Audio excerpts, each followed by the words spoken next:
¿qué tal? Muy buenas tardes, bienvenidos a otro programa de Timesa Sports Radio y TV, el programa del Comité Olímpico de El Salvador. Hoy viernes 4 de septiembre ya y presentamos a Evita Linares. ¿Qué tal? ¿Cómo te va, Evita? Gracias, buenas tardes, Claudio. Súper bien en este viernes y bienvenidos a los amigos que nos escuchan o nos ven en Timesa Sports Radio y TV, como tú decías, y contentos de poder hoy conocer siempre sobre el deporte. También agradecer a nuestros aliados incondicionales, CISA, la aseguradora del Timesa, Aves, Laboratorios Suizos y Farmacias San Nicolás. Aldito, ¿qué tal? ¿Cómo está de viernes? Hola, hola, Eva, todo bien, gracias. ¿Usted qué tal? Bien, bien, mire, y contento de que vamos a estar con alguien de un lugar donde usted le tiene mucho cariño. Sí, también el país del chino, el país del chino. Desde Argentina tenemos hoy a un compatriota del chino, a Sebastián Fest. Él ha cubierto mundiales y Juegos Olímpicos desde 1996 y además ha escrito libros de Lionel Messi, Rafa Nadal y Roger Federer. Hablamos de Sebastián Fest. Hola Sebastián, ¿qué tal? Hola Aldo, Eva, Chino, ¿cómo están? Qué placer verlos. Igualmente, Bienvenido. Sebastián, reencontrarnos. Estuviste aquí el año pasado para el Seminario de Periodismo Deportivo. Pudiste conocer en algunos días, no estuviste mucho, pero suficiente por lo menos para conocer la capital de San Salvador, un poco cómo funciona el deporte y también brindar un par de charlas en el seminario. Sí, es así. Fue, digamos, un viaje que ya pasaron, más de un año pasó de aquel viaje. Del seminario. Del seminario. Y bueno, para mí es un poco como si hubiera sido ayer, porque disfruté mucho aquel viaje a El Salvador. Fueron 4 días, si no recuerdo mal, intensos, un seminario fantástico que organizó el Comité Olímpico. Conocí gente muy, muy interesante y siempre es un placer hablar de deporte, ¿no? Así que, bueno, feliz de estar de vuelta con ustedes para tener esa posibilidad. Bueno, hoy vamos a hablar de todo un poco. Vos sos un periodista que incluso, bueno, no solo cubre deporte, te hemos leído de política, de notas internacionales, pero en este caso vamos a hablar de deporte y de todo un poco. Quizá conviene arrancar con los Juegos Olímpicos, el aplazamiento de los Juegos, cómo lo viste, cómo viste todos esos momentos previos. Para después seguir con el tema de cómo ha afectado la pandemia al deporte y cómo crees que se va a desarrollar de aquí en adelante. Sí, yo creo que el aplazamiento de los Juegos Olímpicos es una enorme, es quizás la gran noticia deportiva del año. Lo que pasa es que es un año en el que han pasado tantas cosas, también tantas cosas el deporte, que queda un poco olvidada y aparte sucedió hace ya algunos meses, entonces parece del siglo pasado. Pero nunca había sucedido que unos juegos debieran cambiar de fecha, de año en este caso. Se habían aplazado en Primera, Segunda Guerra Mundial, pero no lo que está pasando ahora, donde vamos a tener un Tokio 2020, porque el nombre, la marca se mantuvo, pero lo vamos a tener en 2021, esperemos, porque no hay certeza de que en 2021 los 4 nos vamos a ver en Tokio, cosa que me encantaría que fuera el caso. ¿Vos lo pones en dudas? Teniendo en cuenta, digo, que torneos como, bueno, como la Champions, aún a su manera y sin público y todo, se han desarrollado y, por ejemplo, en el caso del fútbol, todas las ligas ya, bueno, algunas ya empezaron y las otras van a empezar y de eso ya no se duda. No, es cierto, pero yo, a ver, me permito dudar de unos Juegos Olímpicos sin espectadores. No sé si he hablado con miembros del Comité Olímpico Internacional que han pensado en esa alternativa o que pensaban en esa alternativa para 2020, para este año. Yo no sé si unos Juegos Olímpicos se pueden hacer sin espectadores. Y tampoco sé si en este mundo COVID, sin una vacuna, unos Juegos Olímpicos se pueden hacer sin espectadores, porque es mentira que no haya gente. Es decir, quitemos los espectadores, pero unos Juegos Olímpicos movilizan decenas de miles de personas, 50.000, entre los deportistas, los necesarios responsables técnicos, la televisación que moviliza una cantidad de gente, miles y miles y miles de personas, no La es Villa lo Olímpica mismo que misma. organizar. ¿Cómo? La Villa Olímpica, el comedor de la Villa Olímpica, ¿cómo? Claro, no es lo mismo que organizar un partido de fútbol o el abierto de tenis de los Estados Unidos. Bueno, quizá el abierto de tenis de los Estados Unidos se parece un poquito más. Normalmente en Flushing Meadows por día se mueven 50.000 personas, hoy son 3.500. Un partido de fútbol es un equipo, el equipo rival, cuerpo técnico, un poco más, y para de contar. A los Juegos Olímpicos es una cantidad de gente tremenda. Entonces yo tengo mis dudas. Ahora, tengo también fe de que para esa época la vacuna ya exista, esté comprobada su eficacia, esté autorizado su uso, y sí tengamos Juegos Olímpicos. Pero yo, que hace un tiempito, al principio de todo esto, creía que se podían hacer unos juegos sin gente, sin espectadores, rápidamente me di cuenta de que es bastante inviable. Sebastián, y viendo hoy cómo es esa nueva normalidad, tanto en los partidos de tenis como en los partidos de fútbol, se habla de las burbujas y esa nueva cobertura, ¿cómo ve, qué lectura le hace a esa nueva normalidad, tanto en la vida general como en el mismo deporte? Bueno, la nueva normalidad es la nueva anormalidad, ¿no? De normalidad eso no tiene nada. ¿Quién nos iba a decir que íbamos a andar paseando por ahí con barbijos y que el alcohol en gel iba a pasar a convertirse en uno de nuestros amigos o mejores amigos? Hay muchas escenas altamente entre ridículas y absurdas, por más que hoy, en el mundo en general y en el mundo del deporte en particular, el otro día veía, bueno, partido de la Champions y demás, donde los jugadores tratan de mantener la distancia, pero después es imposible, ¿no? Y estamos en una situación que creo que nos va a impactar por décadas, o sea, va a impactar a generaciones, porque si esto se prolonga demasiado tiempo y no conseguimos una vacuna, o las vacunas, pues son muchas las que están en etapa de prueba, realmente sea eficiente, la forma de manejarse en sociedad va a cambiar.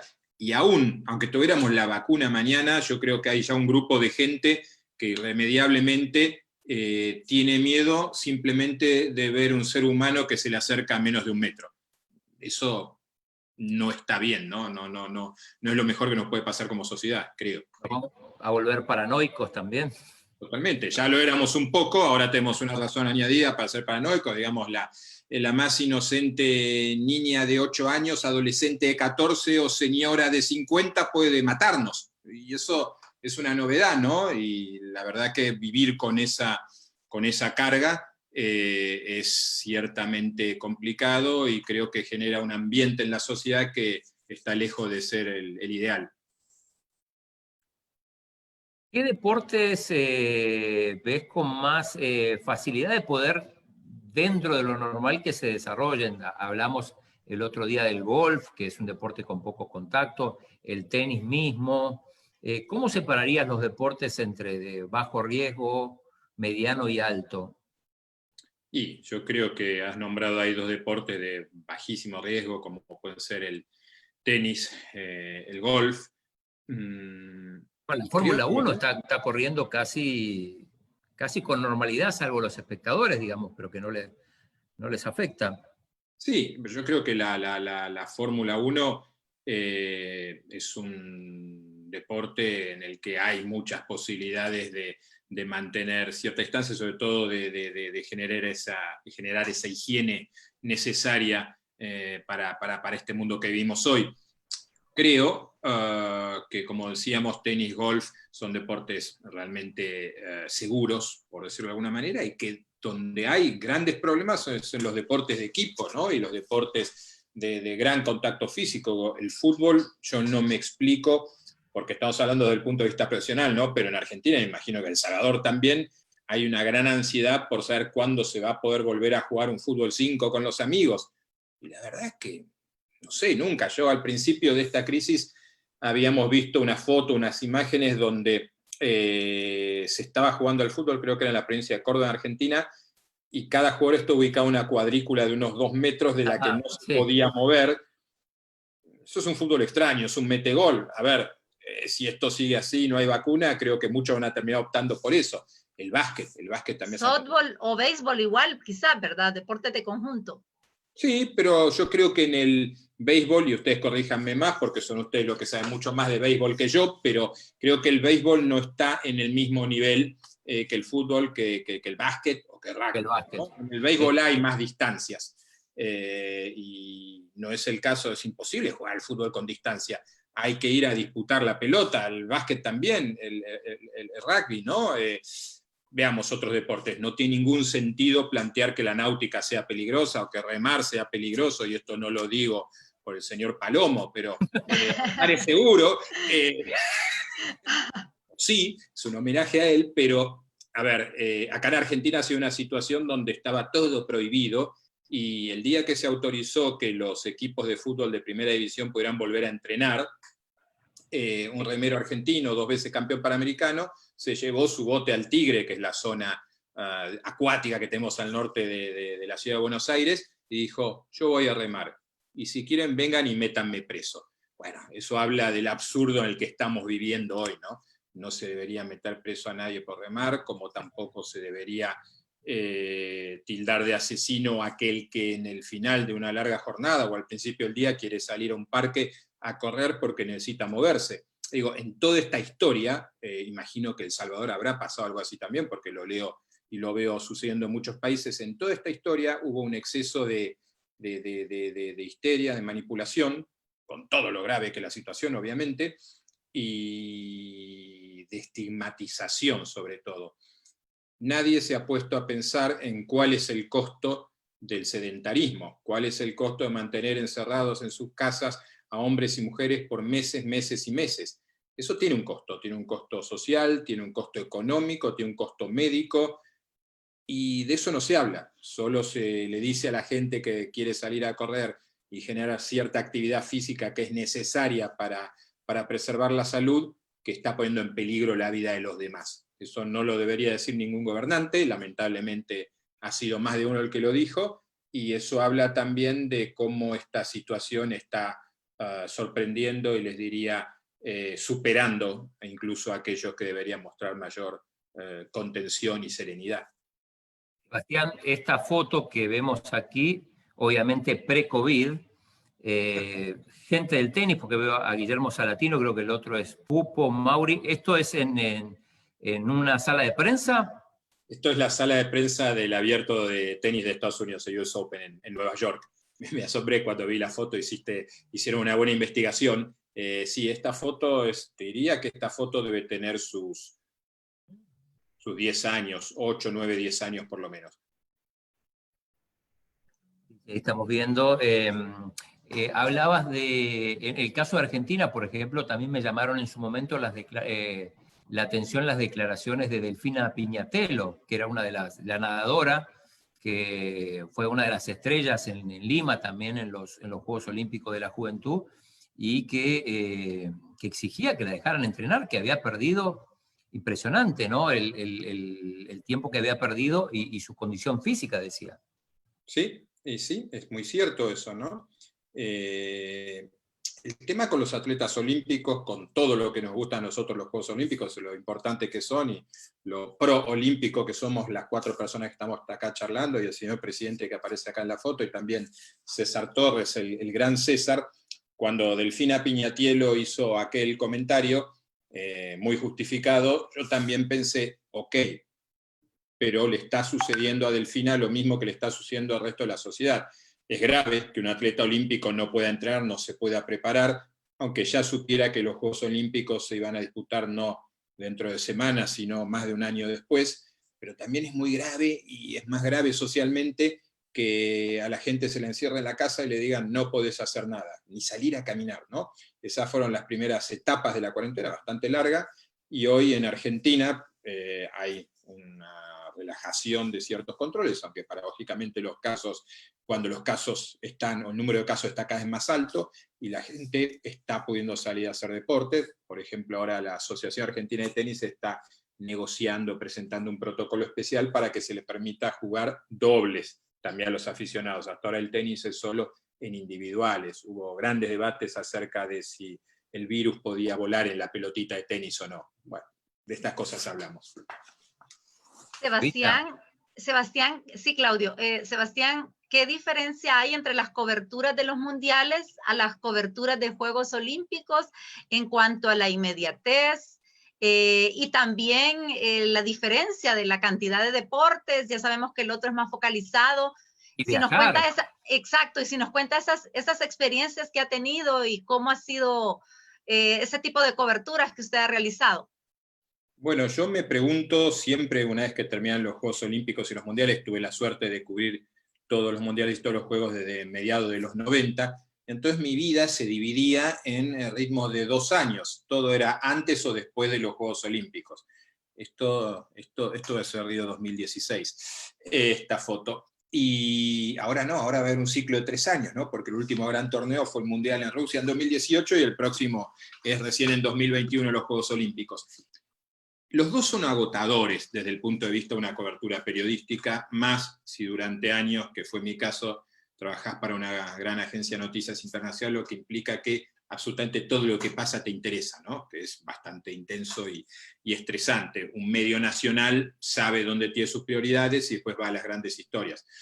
Pero saben ustedes, saben muy bien el chino, si las agencias de noticias eran un lugar infame para sufrir porque el trabajo nunca se acababa, ahora los periódicos, los diarios son lo mismo, porque ya no es la edición en papel de qué publicamos mañana, sino que es un flujo constante de noticias para nutrir, y de historias, no solo noticias, sobre todo historias diferentes para nutrir la web. Todo se aceleró mucho. Entonces yo creo que un mundial necesariamente, aunque es agotador, es menos exigente que unos Juegos Olímpicos, porque en el mundial al fin y al cabo hay 3 o 4 partidos cada día, llega un momento en el que no hay partidos, que hay pausas, mientras que en los Juegos Olímpicos uno tiene 15, 20 competencias de altísimo nivel mundiales de hecho, sucediendo al mismo tiempo día tras día. Si superar unos Juegos Olímpicos es una proeza no solo periodística, sino física, les diría. Acá estamos. Sebastián, quizá una de las diferencias es que un mundial lo organiza un país y unos juegos una ciudad. Entonces, en un mundial, en cuanto a la movilidad, quizás, o por lo menos mi experiencia en el Mundial de Alemania, en el 2006, donde nos vimos,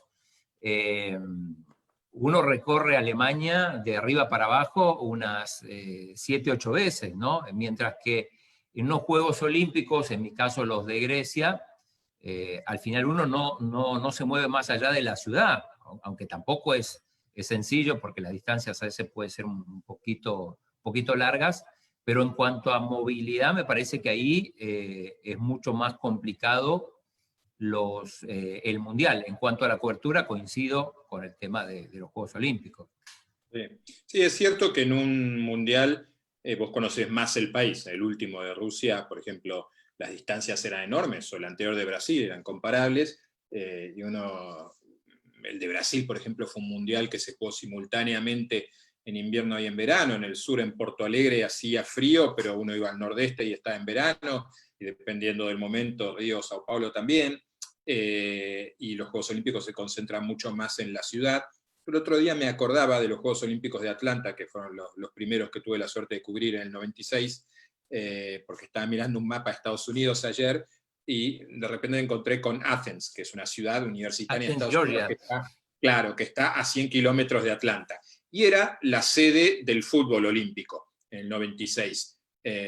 Y yo me alquilé, estaban todos los autos alquilados en Atlanta, no había casi autos libres. Me dieron el auto de alquiler más viejo probablemente que quedaba en los Estados Unidos. Y en ese auto me subí y conduje desde Atlanta hasta Athens para ver aquellos partidos de Argentina en el fútbol, aquella derrota en la final con Nigeria y también algunos partidos previos. Y después de aquella final, me acuerdo de volver manejando y que el auto me dejara tirado en medio de autopista, un lugar absolutamente desconocido. Y bueno, los Juegos Olímpicos a veces tienen también esas cosas, por ejemplo con la vela, que suele disputarse en ciudades alejadas, ¿no?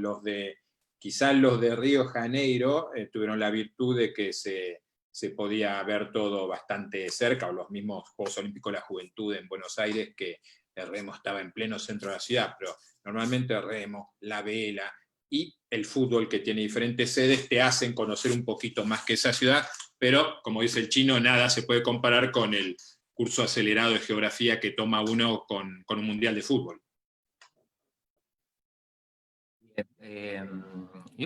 Una cosa que vos que sos especialista en tenis y planteamos el otro día algo, digo, Sebastián nos tiene que sacar la duda, a propósito, ahí está la foto con Federer, esta nueva asociación de tenistas, ¿cómo se interpreta la que encabeza Novak Djokovic? A ver si nos puedes hacer una interpretación. Bueno, la nueva Professional Tennis Players Association, o sea, es PTPA, viene a, como te diría, o como les diría, complicarle la vida a la ATP. La asociación, la ATP originalmente era la Asociación de Tenistas Profesionales, pero hace rato que esa sigla no responde a esas palabras, ¿no?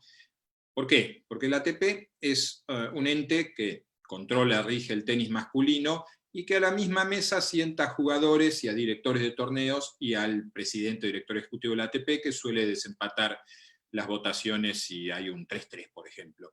Pero la experiencia indica en muchísimos años que la ATP ve mucho más lo que sucede, o los intereses del torneo y del circuito en general, que de los jugadores. Aunque también hay que decir que no es que los jugadores de tenis sufran especialmente si se los compara con otros equipos. Decía el otro día Andrea Gaudenzi, italiano, extenista y hoy presidente del ATP, que muchos deportistas en otros deportes pagarían por estar en la situación de los tenistas, que tienen efectivamente sillas el consejo directivo de su deporte.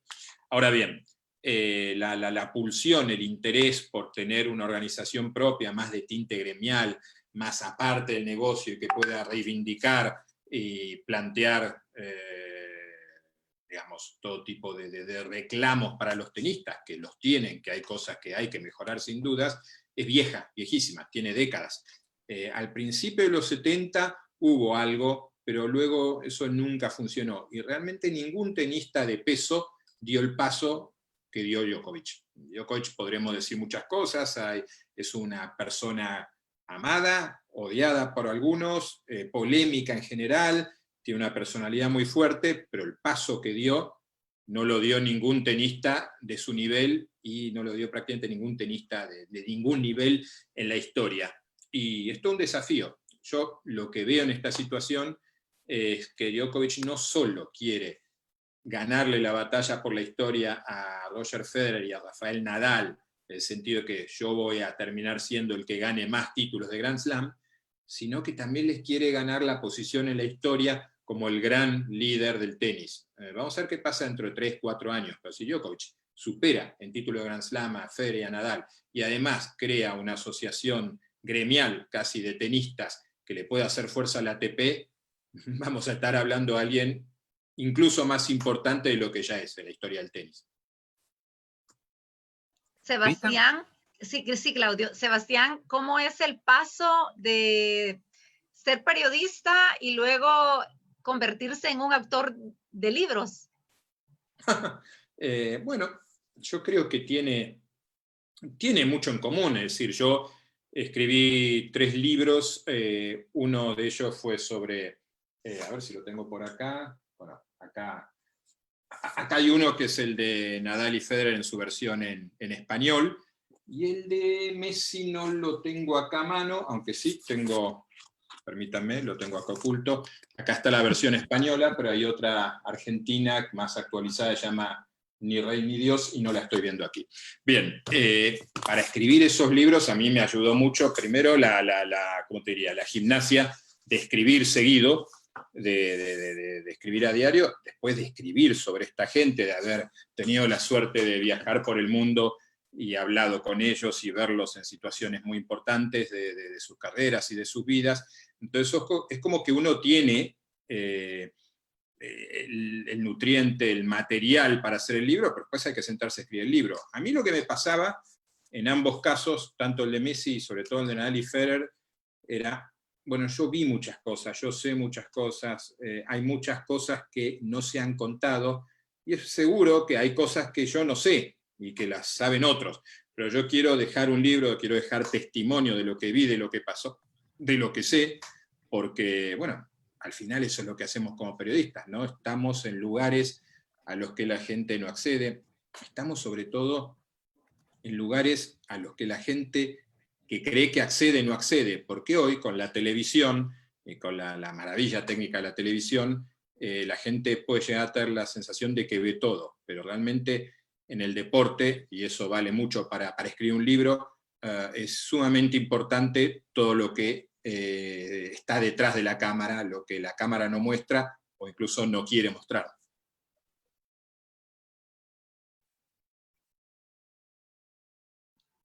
Claudio, vamos a saludos. Dale. ¿Me escuchan? Agradecemos, sí, Claudio, agradecemos la fiel sintonía a la profesora Sandra Valiente, a Julito Pinto. Ronnie Lozano dice, buenas tardes, ¿cómo está la natación en Argentina? Ya inició, Delfina aún no entrena en piscina, y también agradecemos la sintonía de Marvin López, el pesista que ahora es atleta de fisicoculturismo. También saludos. Contestanos lo de Delfina, yo creo que sí, ya están entrenando, ¿no? Los nadadores. Sí, ya están entrenando, y bueno, a ver, la situación de la natación argentina es promisoria por el hecho de tener a una Delfina Piñatiero, ¿no? Que es una fuera de serie. Todos sabemos que la natación y el atletismo son los dos deportes troncales, madres de los Juegos Olímpicos y la base de muchos otros. Y en la Argentina, que es muy buena en deportes de equipos, tanto el atletismo como la natación han atravesado décadas de bastantes problemas, más allá de que hubo alguna medalla en Juegos Olímpicos. No estamos en esos deportes el mismo nivel en el que podemos estar en los deportes de equipo. Entonces, el mero hecho de que exista una Delfina Piñatielo que a tan corta edad hace cosas tan impresionantes es una gran noticia para la natación. Otro tema, acá tiramos cualquier tema que debatíamos el otro día también a partir de la información que da la Federación Brasileña de Fútbol. Sebastián, no sé si leíste que van a equiparar, bueno, ellos decían los salarios de los hombres y las mujeres, pero más que nada se referían a tema de viáticos, ¿no? Por el tema de la igualdad de género. Sí, ¿no? Me pareció, mira, te soy sincero, leí el titular ayer y estaba trabajando mucho y haciendo muchas cosas y no pude entrar a la nota, así que es bueno que vos la hayas leído. Yo recuerdo que ver el titular me generó un poco de dudas, porque la Federación Brasileña de Fútbol no puede, me parece, decidir cuánto gana un jugador.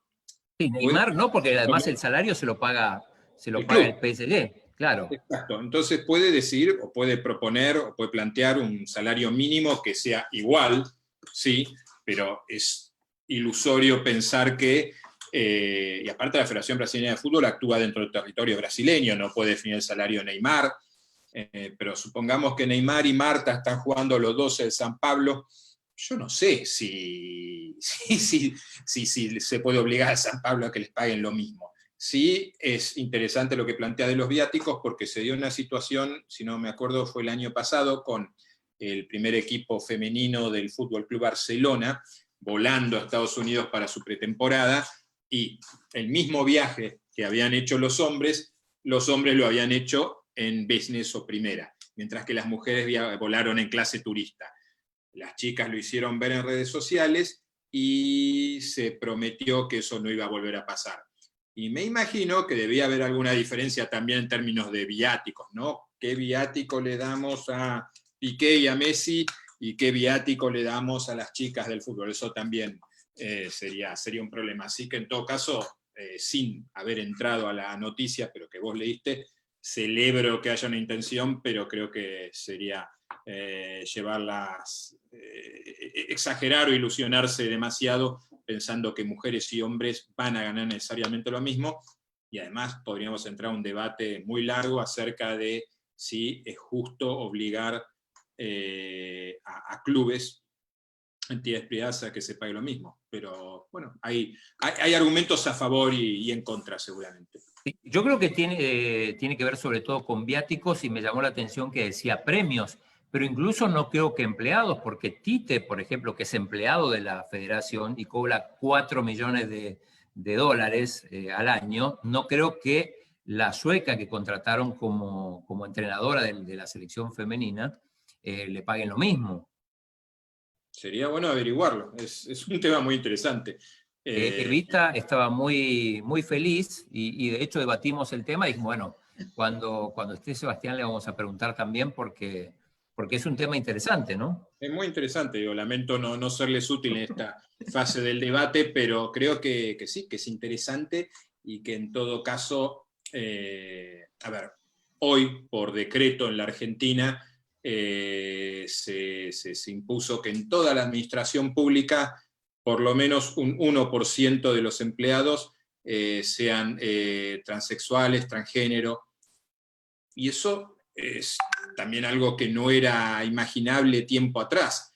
Entonces hay todo un movimiento para la igualdad, un movimiento para reconocer a la gente en un término mínimo equivalente que, bueno, que las mujeres tienen, y no podrá decir Eva, una historia tremenda ¿cómo decirte?, de discriminación, ¿no? O de no cobrar lo mismo por el mismo trabajo, ¿no? Igual trabajo, igual salario es una reivindicación histórica, pero me temo que en lo del fútbol es más difícil de aplicar. Yo lo que espero es que todas las empleadas y los empleados de la Federación o la Confederación Brasileña de Fútbol, que así se llama, cobren lo mismo, y eso incluiría a Tite y a la directora técnica sueca, así que habría que averiguar si cobra 4 millones también. No creo, pero ¿Evita?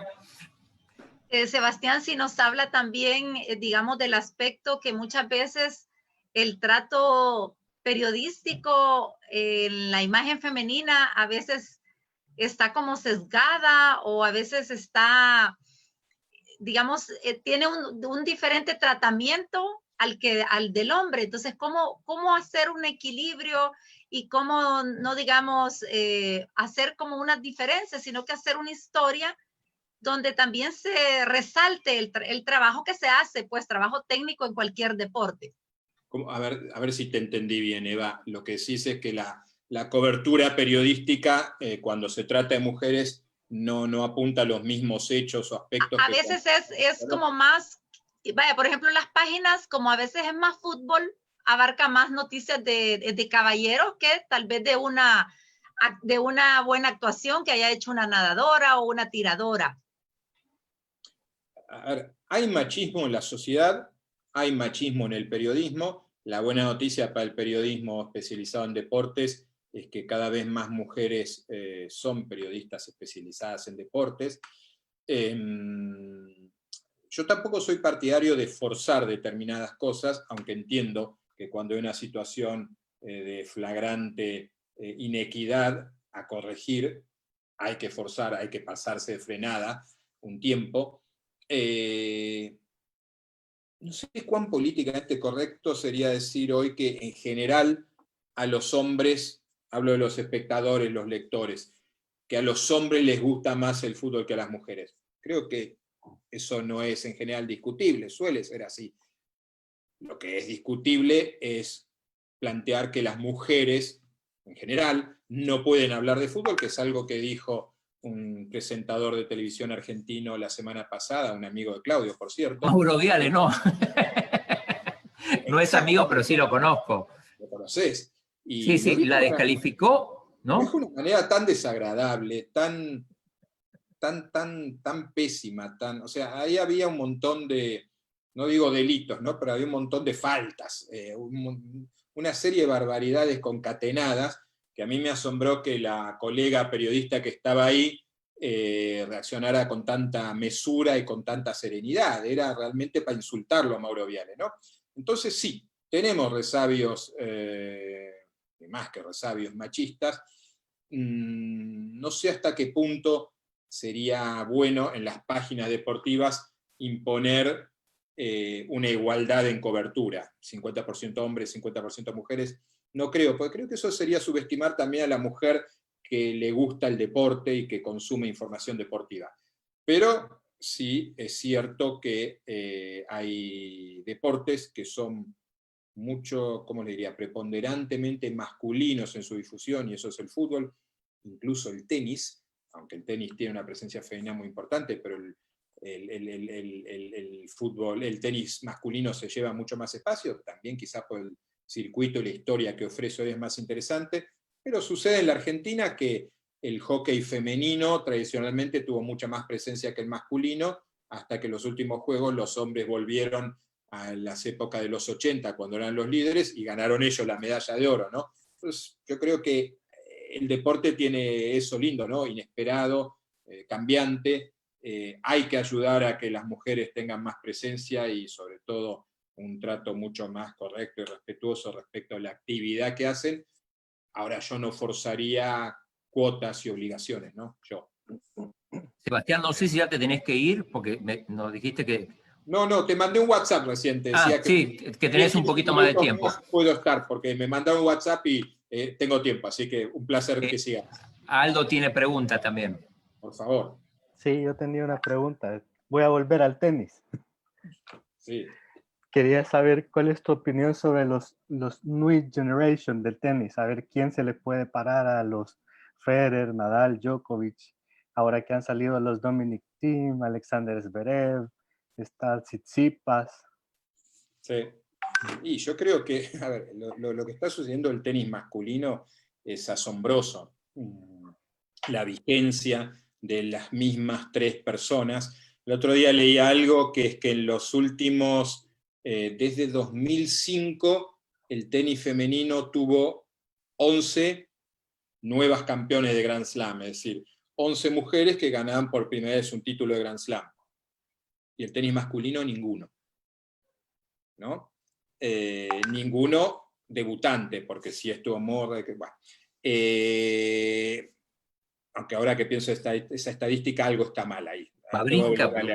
Pero algo no cierra ahí. Pero sí, es claro, si vos seguís el tenis, Aldo, lo sé, cuesta a veces responder a la pregunta de quién es la número uno del mundo mujeres, mientras que el caso de los hombres, nunca te vas a equivocar si hablas de Federer, Djokovic, Nadal, son siempre ellos. Ahora, lo que viene es muy interesante, y eso es lo positivo. Y si me preguntás de los que vienen, y estamos hablando de Dominic Thiem, que hoy es el segundo preclasificado al Abierto de Estados Unidos, de Alexander Zverev, el alemán, de Stefanos Tsitsipas, el griego, ¿No? ¿Cómo? ¿Dimitrov? Bueno, Dimitrov es más un intermedio porque tiene algunos años, 4, 5, 6 años más que ellos, pero como no terminó de explotar y es un tremendo jugador, uno debería meterlo entre el pelotón de los que los van a suceder. Tenemos a Russo también. Sí. Entonces, tenemos gente. Si vos me preguntás cuál es el que más me gusta y cuál es el que creo que tiene más potencial y más tenis, es Tsitsipas. Es un jugador extraordinario. Zverev es muy bueno. Thiem es tremendamente bueno. Thiem es increíblemente bueno. Tuve la suerte de verlo este enero en la final del Abierto Australia, que estuve en Melbourne, antes de que nos encerraran a todos en casa. Y es realmente bueno. Si no le ganó a Djokovic es porque Djokovic es un infierno de intensidad y de fortaleza mental. Pero viendo a todos ellos, yo creo que el que más favores estéticos le hace hoy al tenis es Tsitsipas. Es un gran jugador y él con un defecto. Piensa demasiado, se piensa demasiado a sí mismo y eso lo hace sufrir en exceso. Cuando se relaje un poco más, me parece que va a hacer grandes cosas, más allá de que ya las está haciendo. Hay un jugador que no le gusta Evita y es Kyrgios. Por malcriado, dice. Bueno, tiene argumentos, Eva, para decir que no le guste Kyrgios por malcriado, ¿no? Es un personaje. Yo a Kyrgios lo entrevisté, te diré, hace 7 años o algo así, en Nueva York, en el Abierto de Estados Unidos. Él estaba vestido con camiseta de básquetbol y hablamos bastante de básquet, hablamos bastante de la NBA y qué sé yo. Tuve la suerte que más o menos me mirara cuando le preguntaba y cuando me respondía, pero es un muchacho complicado. Ahora, fue muy interesante lo que pasó en estos meses de pandemia, cuando Novak Djokovic organiza ese circuito, el Adria Tour, ¿no? El circuito del Adriático de Se exhibición. contagiaron todos. Claro, claro. Y el tipo juicioso, el tipo que estaba diciendo todas las verdades y lo que había que decir, era Kyrgios. Kyrgios tuiteaba y decía, no puedo creer lo que están haciendo. Y un día después las cosas eran mucho peores y decía, no, se los dije, pero puedo creer mucho menos lo que están haciendo. Chicos, sean responsables, ¿no? ¿Quién hubiera pensado que se iba a escuchar eso de Kyrgios? Así que vamos a ver ahora en la nueva normalidad si de repente nos descubrimos que Kyrgios, de ser un McEnroe exagerado, se convierte en un nuevo Federer. Lo dudo, pero tiene un gran talento, Eva, eso no se lo vas a negar. Exacto, y con las situaciones que se dan de racismo en el deporte o las protestas, por ejemplo, lo que se da en la NBA, ¿qué lectura nos puede hacer de ello? Fue impresionante, a ver, es impresionante todo lo que está sucediendo en Estados Unidos hoy, es impresionante la elección presidencial que se viene, y fue impresionante el otro día ver cómo Trump atacaba a la NBA y decía que se convirtió en una organización política. No sé si se convirtió en una organización política, pero sí se podría decir que en la NBA hay jugadores con mucha más conciencia política, aunque eso es, en cierta forma, una constante histórica. Si uno ve cómo funcionó el deporte estadounidense, el básquet siempre fue mucho más reivindicativo, siempre fue mucho más cercano a lo que estaba sucediendo socialmente fuera de la burbuja del deporte, aunque casualmente hoy esté una burbuja en Orlando, mientras que el fútbol americano, el otro gran deporte, solía ver el asunto desde más lejos, en parte porque al fútbol americano ingresaban muy pocos negros, y eso está variando también, ¿no? Entonces una cosa es ver en la televisión o leer en los diarios lo que está pasando con gente negra a la que matan cuando la detienen, y otra cosa es tener 3, 4 compañeros de equipo que conocen a alguien y te lo cuentan ellos, ¿no? Y me imagino que eso está impactando también en los jugadores de fútbol americano, además de que hay en el deporte estadounidense una gran conciencia siempre de lo que es la imagen, el marketing, y eso ha llevado, por ejemplo, a que los Washington Redskins, los Pieles Rojas de Washington, ya no se llamen así, ¿no? Estamos en un año muy, muy especial. Tenemos una pregunta, Claudio. Dale, dale, dale. Ronnie Lozano consulta, ¿en el tenis ha podido ver jugar a Marcelo Arévalo, tenista salvadoreño? ¿Qué opinión le merece? Lo he visto alguna vez en un dobles. Bueno, si ahora juega doble solo. Sí. Si no me equivoco, o bien en Australia, pues este año estuvo en Australia. Sí, fue Australia. Y no le fue mal, ganaron un par de partidos.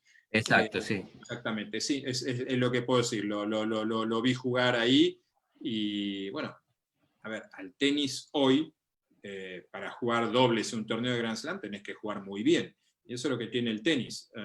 Todos juegan muy bien, o todos, más que todos jugar muy bien, todos le pegan muy bien a la pelota.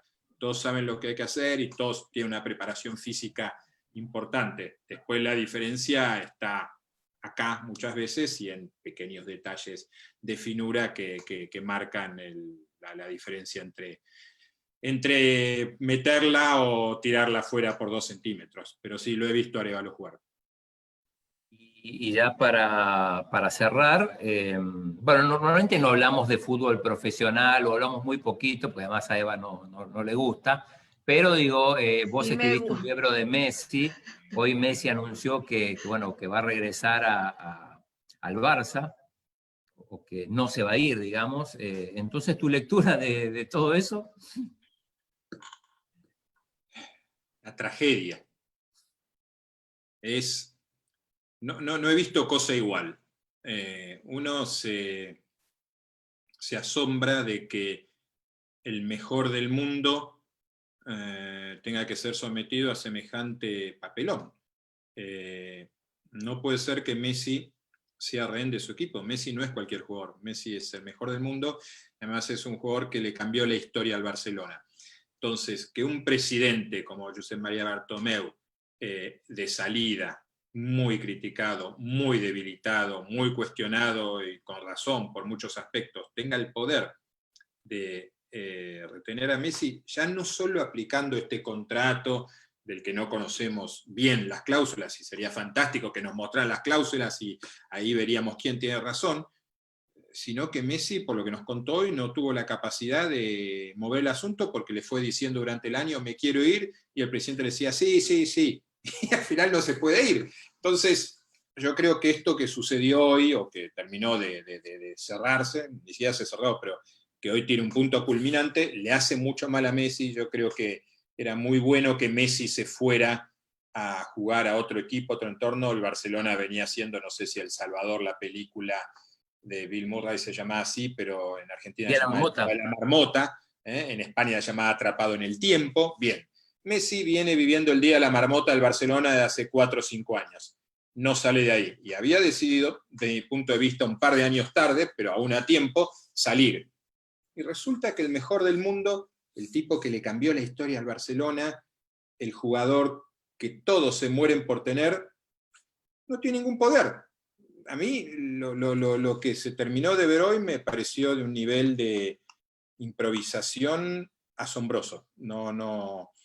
Evidentemente no tenemos toda la información, pero yo lamento que Messi no se vaya, porque aparte creo que es malo para la selección argentina que siga ahí, más en estas circunstancias. Yo no sé... Contra su voluntad. ¿Cómo? Contra su voluntad. Absolutamente. Yo no quisiera estar en lugar de Ronald Koeman, y tampoco es Koeman el hombre adecuado para esta situación. Es un hombre bastante rígido, bastante inflexible, bastante duro, y tampoco con una enorme experiencia de técnico de prestigio y de éxitos. El Barcelona tiene un problema, que es que vive atado al dogma de Guardiola cuando ya no lo puede practicar, y ha cambiado técnico y técnico y técnico, y si lo buscan a Koeman es porque tiene el recuerdo del gol que metió en 1992, pero eso no tiene nada que ver con armar un nuevo equipo. Entonces yo creo que lo de hoy es muy negativo para Messi, es malo para Messi, es malo para la selección argentina, es malo para el Barcelona, por más que se lo pueda ver como un triunfo que se quede ahí, porque retrasa la regeneración que el Barcelona necesita, y es malo para el fútbol mundial. Es un día triste desde mi punto de vista. Última pregunta. Aldo, Eva. Bueno, no sé si Aldito, pero yo tengo algunas. Dale. Dale. Que sí que nos puede como dar unos tips o qué consejos le puede dar a las nuevas generaciones en cuanto a que ha cambiado hoy el periodismo con, digamos, el Twitter, porque se necesita más inmediatez, pero al mismo tiempo a veces se puede caer en noticias que tal vez no son verificables, no hay fuentes confiables. Y en cuanto a la diferencia también de hacer periodismo radial escrito y televisivo. Solo eso. Okay. Es que usted sabe de todo, entonces hay que consultar a los que saben. En una pregunta, a ver, yo creo que hoy no podés como periodista vivir sin redes sociales, porque la gente está en las redes sociales.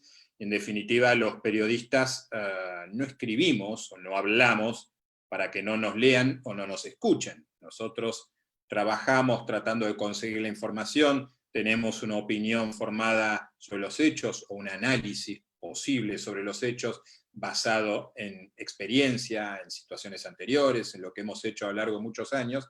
Entonces, creo que ningún periodista podría decir, siendo sincero, a mí me da igual que me lean, que lo he escuchado mucho y seguramente en chino también lo he escuchado. Yo escribo esto y si no quieren... Yo quiero que me lean, porque lo que hice creo que es importante, porque se basa en todo eso, en lo que sé, en lo que averigüé, y entonces me parece importante que la gente lo lea. Bien, hoy para que la gente nos lea necesitamos estar en redes sociales, Y también es cierto que no hay que estar en redes sociales de cualquier manera, sino que hay que saber cómo presentarse como periodista y qué es lo que se plantea o se cuenta ahí. Yo le aconsejaría a los jóvenes que si tienen noticias, datos y tienen la capacidad de guardarse eso y de difundirlo luego en una plataforma importante, no tiren toda la carne al asador, como se dice en Argentina, en Twitter. También es cierto que estamos yendo hacia una situación donde una cuenta de Twitter poderosa es el medio de comunicación del propio periodista. Entonces, hay muchas variantes, ¿no? Pero lo importante, y esto vale con Twitter, vale con el viejo papel, vale en radio, vale en televisión, vale hoy, vale en 1980, es ser muy, ¿cómo les podría decir?, protectores, muy cuidadosos de nuestra imagen, de nuestra firma, de nuestra palabra. He escuchado también como periodista muchas veces, los lectores son tontos. No, no son tontos. Los lectores muchas veces, en general no, siempre nos vamos a encontrar con algún lector que sabe más de un tema sobre el que nosotros estamos escribiendo. No son todos, no son la mayoría, pero por eso tenemos que aspirar a cierta excelencia en lo que escribimos. Entonces, partir de la base de que el lector es tonto es muy peligroso. Y como el lector no es tonto, sino que muchas veces nos corrige, nos eleva y nos mejora, hay que tratarlo con respeto y no tirar lo primero que uno se le cruza por la cabeza, que es un mal muy de esta época, porque yo agarro esto y efectivamente, y ya está. Y alguien lo estudiará en su momento en profundidad, la cantidad de endorfinas que generan los likes, ni hablar de los retweets, o como se llame en otras redes sociales, pero eso es malo porque no deberíamos convertir el periodismo especializado en deportes en un programa de chimentos, en buscar el impacto por el impacto mismo, sino que somos guía de la gente que se interesa en el deporte, somos referencia, y estamos ahí para aportar algo a lo que ellos no pueden llegar, de vuelta. Hemos hablado o hemos estado en un lugar en el que ellos no pudieron estar. Entonces, lo que le diría a los periodistas jóvenes es que respeten mucho a la profesión, respeten mucho a la audiencia, al lector, y se respeten a sí mismos, ¿no? La gente y los protagonistas también se dan cuenta cuando uno no se está respetando a sí mismo y está actuando casi por desesperación. Que puedo entenderlo porque son circunstancias muy complicadas, pero hay maneras de alejarse de eso. Y después me habías preguntado diferencias entre radio, televisión, escrito.